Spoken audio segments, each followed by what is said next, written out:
anamshukuru kwa zawadi ya maisha ya mume wake Frederick Maagabo. Anaomba Mungu amsamehe makosa yake na amjalie pumziko la amani mbinguni mwa mke wake.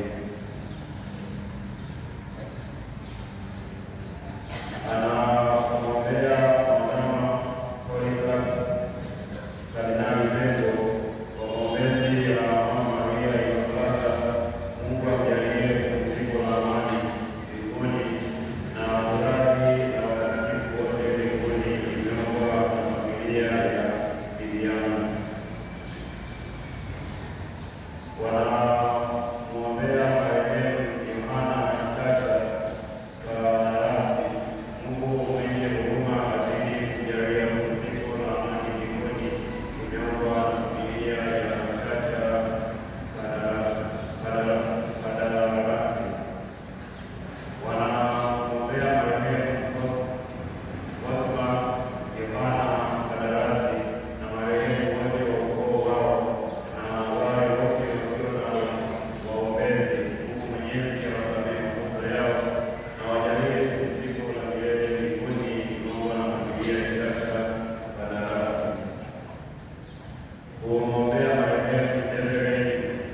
Lakini karama ile haikuwa kama ile kosa, kwa maana ikiwa kosa kwake yule mmoja wengi walikufa, zaidi sana neema ya Mungu na kipawa kilicho katika neema ya mwanadamu mmoja Yesu Kristo kimezidi kwa ajili ya wale wengi. Wala kadri ya yule mtu mmoja aliyefanya dhambi si kadri ya kile kipawa, kwa maana hukumu ilikuja kwa njia ya mtu mmoja ikaleta adhabu, bali karama ya neema ilikuja kwa ajili ya makosa mengi ikaleta kuhesabiwa haki.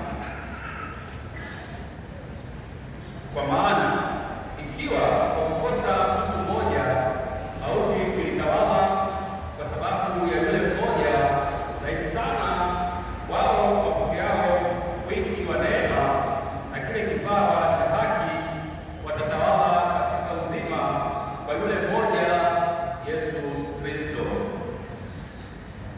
Basi tena, kama kwa kosa moja watu wote walihukumiwa adhabu, kadhalika kwa tendo moja la haki watu wote walihesabiwa haki yenye uzima. Kwa sababu kama kwa uasi wake mtu mmoja watu wengi waliingizwa katika hali ya wenye dhambi, kadhalika kwa kutii kwake mmoja watu wengi wameingizwa katika hali ya wenye haki. Neno la Bwana.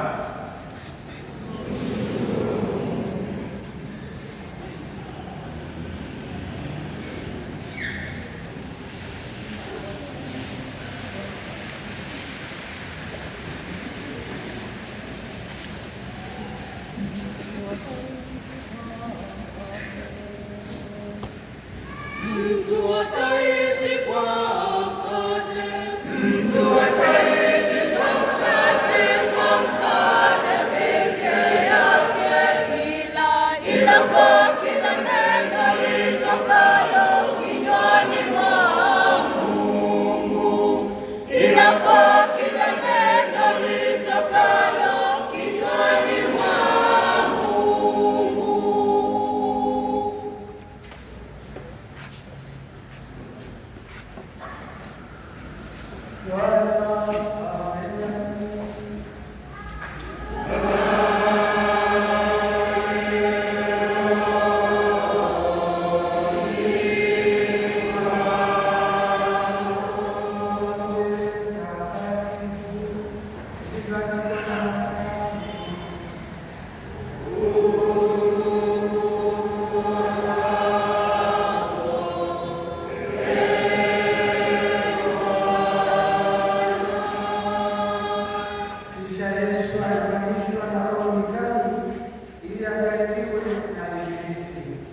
Akafunga siku 40 mchana na usiku, mwisho akaona njaa.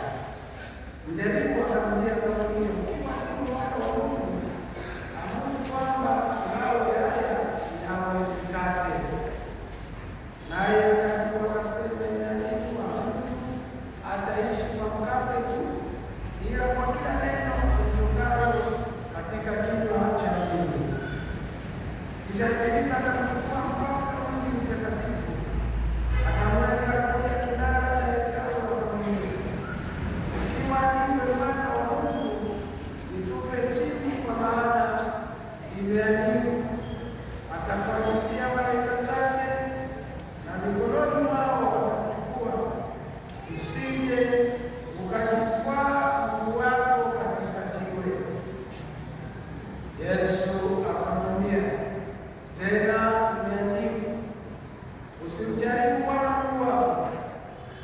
Kisha Ibilisi akamchukua mpaka mlima mrefu mno, akamwonyesha milki zote za ulimwengu na fahari yake, akamwambia, haya yote nitakupa ukianguka unisujudia. Ndipo Yesu alipomwambia, nenda zako Shetani, kwa maana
vinginevyo ataumia na kitolea safi tu. Si hilo tu, bali muda anaotumia katika kufanya kazi. Anafanya kazi kwa masaa mangapi kwa siku, mangapi kwa wiki, kwa mwezi? Hiyo ndio basic. Tunapima mshahara kwa mwezi, basi unaishia hapo. Huyu anafanya kazi mwaka mzima. Kwa hiyo jambo la pili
Kwa hivi lazima tutazame hiyo thamani.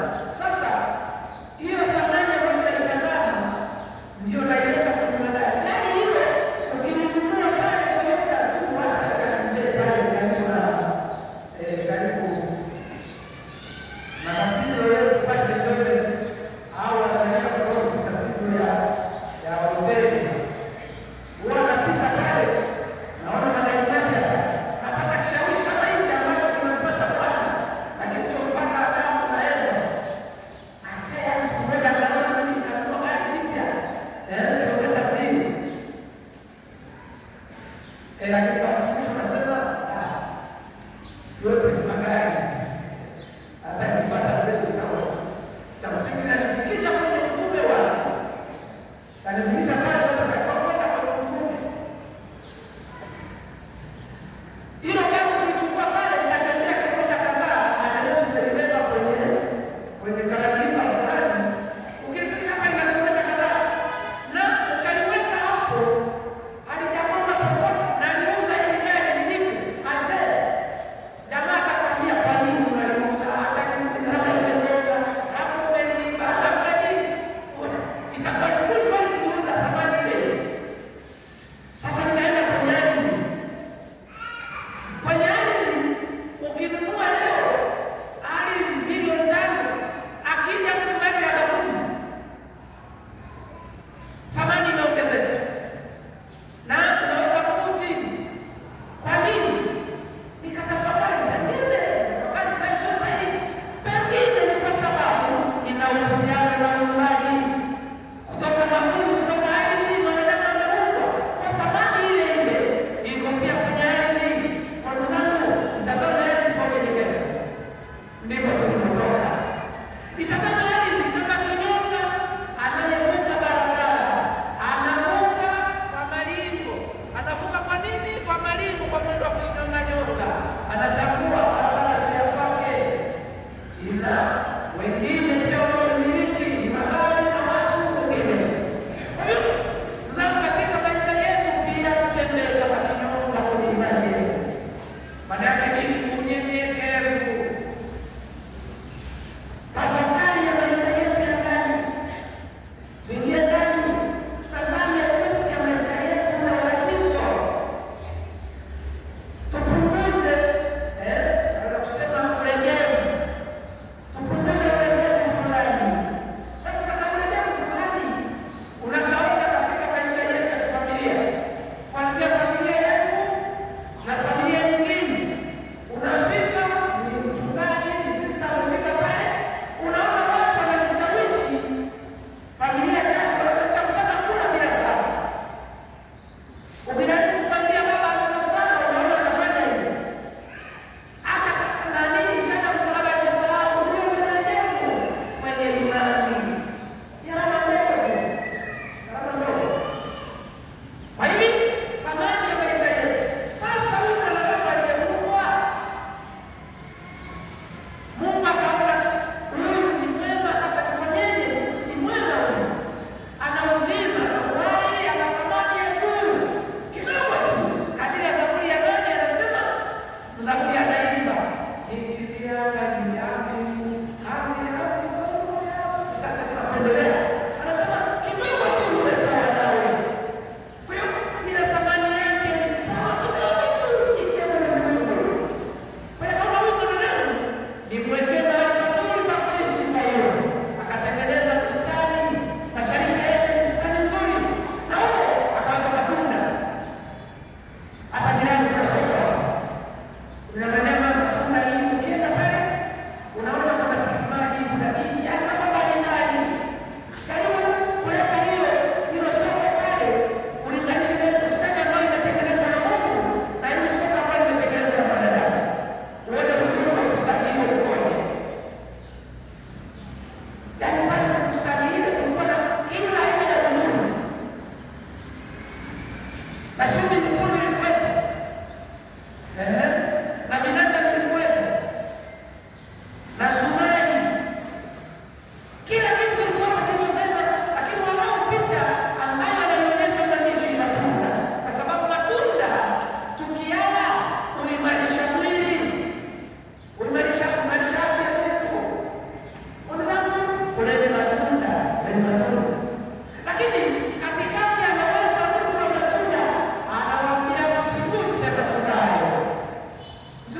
Tusimame tukiri.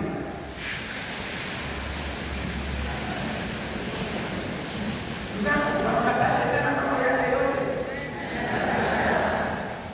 Wasali kwa Mungu na Mwenyezi Mungu apiki na kile. Jibu moja moja, sio kwa sadiki. Moja. Je, wasali kwa Yesu Kristo mwanawe wa pekee Bwana wetu, hasa Bikira Maria akateswa, akafa, akazikwa, akafufuka siku ya tatu, akapaa mbinguni, ameketi kuume kwa Baba. Je, wasadiki kwa Roho Mtakatifu kulipewa wakati wa ubatizo, kipaimara na sakramenti nyingine kama mitume siku ya Pentekoste? Je, wasadiki kwa kanisa moja takatifu Katoliki na mitume na kamisionari? Sio Katoliki. Sura nane moja takatifu Katoliki na mitume, ushirika wa takatifu kuondea dhambi, ufufuo na uzima wa milele. Hiyo ndio imani yetu, hiyo ndio imani ambayo tunastahili na tunaalikwa kukataa vishawishi vya kwenda kwenye maombi, kukataa vishawishi vya kuacha kufunga ndoa na kuishi maisha kidogolegea. Wenzangu wapendwa, tuseme amina kwa huyo. Tukisema kwa Roho tusikie.